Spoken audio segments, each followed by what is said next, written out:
उपशास्त्री inter स्तरीय प्रथम द्वितीय खंड छात्राणां कृते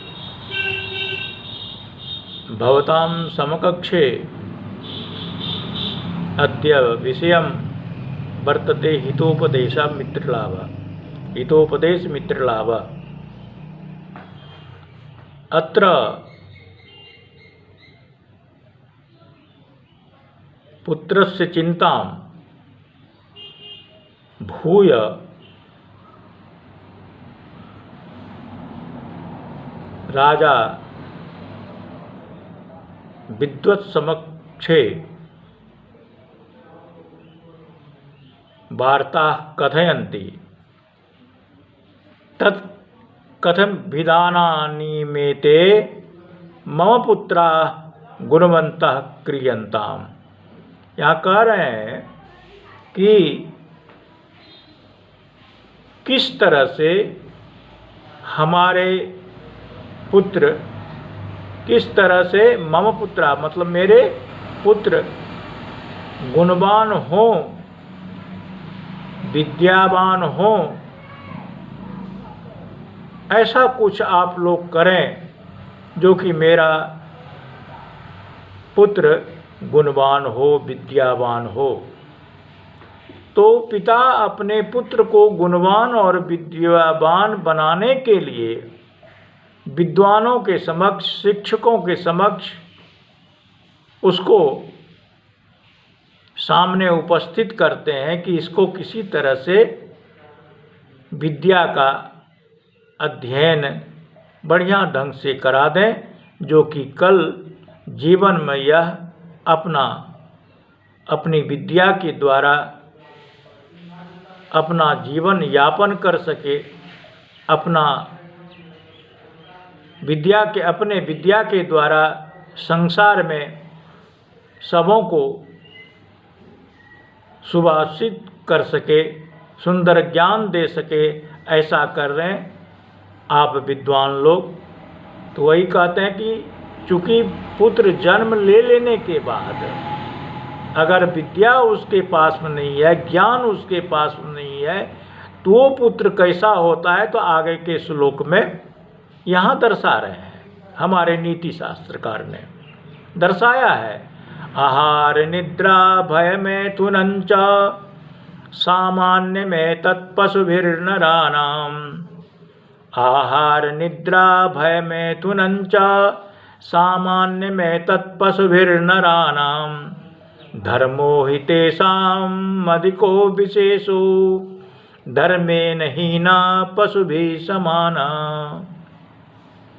धर्मो हि तेषाम् अधिको विशेषो धर्मेण हीना पशुभिः समाना। कहने का आशय यहाँ पर है आहार निद्रा भय मैथुनं च सामान्य में तत्पशुभिर्नराणाम्। आहार भोजन करना, निद्रा सोना, भय मैथुन, ये तो सामान्य स्थिति में मनुष्यों में और पशुओं में दोनों में पाए जाते हैं। किंतु जिस मनुष्य में धर्म के द्वारा आचरण करते हुए वह अपने जीवन को आगे बढ़ाता है, तो वह मनुष्य तुल्य होता है। और धर्मेण हीना पशुभिः समाना। और जो धर्म से विहीन पुरुष होता है, मनुष्य होता है, वह जो है पशु के समान है। जैसे कि अर्थात धर्मार्थ काम मोक्षाणाम यस्येको न विद्यते अजागलस्तनस्येव तस्य जन्म निरर्थकम। जैसे निरर्थक उसका जन्म है। धर्म अर्थ काम मोक्ष जिसके पास में यह चीज नहीं है, यह कर्म नहीं करना जानता है, जो नहीं करता है, तो वह मनुष्य कैसा है? अजाग यानी बकरी के गले में स्तन हो जाए, वो भारत स्वरूप होता है।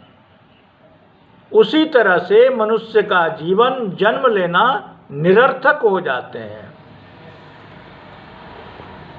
तथा और आगे कहते हैं आयु कर्म च वित्तम च विद्या निधनमेव च पंचेतान्यपि सृज्यन्ते गर्भस्येव देहिना। कहते हैं कि आयु कर्म वित्त धन विद्या निधनता, ये सभी जो है ब्रह्मा यानी विधाता के द्वारा गर्भ में ही उसका लिख दिया जाता है कि क्या तो आयु कितने दिन तक वह जीवित रहेगा, कर्म कैसा करेगा, धन का उपार्जन कितना करेगा, किस तरह से करेगा, विद्या कैसे अर्जन ग्रहण करेगा, निर्धनता उसमें कैसे होगी।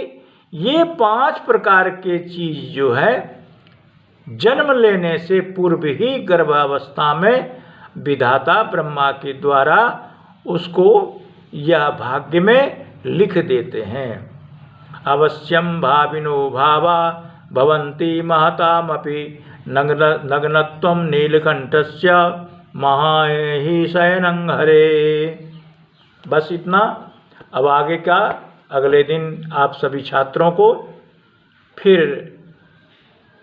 कर्मकांड का जो विषय धारण कर किए हुए हैं उनको ज्ञान दिया जाएगा। इस चैनल के माध्यम से हमारे महाविद्यालय के शिक्षकों के द्वारा आपको ज्ञान रूपी शिक्षा जो दी जा रही है, परीक्षोपयोगी ग्रंथों का, प्रश्नोत्तरियों का, वह उसे आप ग्रहण करने का कोशिश करेंगे। मनन कर आप आगे परीक्षा में बढ़िया फल प्राप्त हो,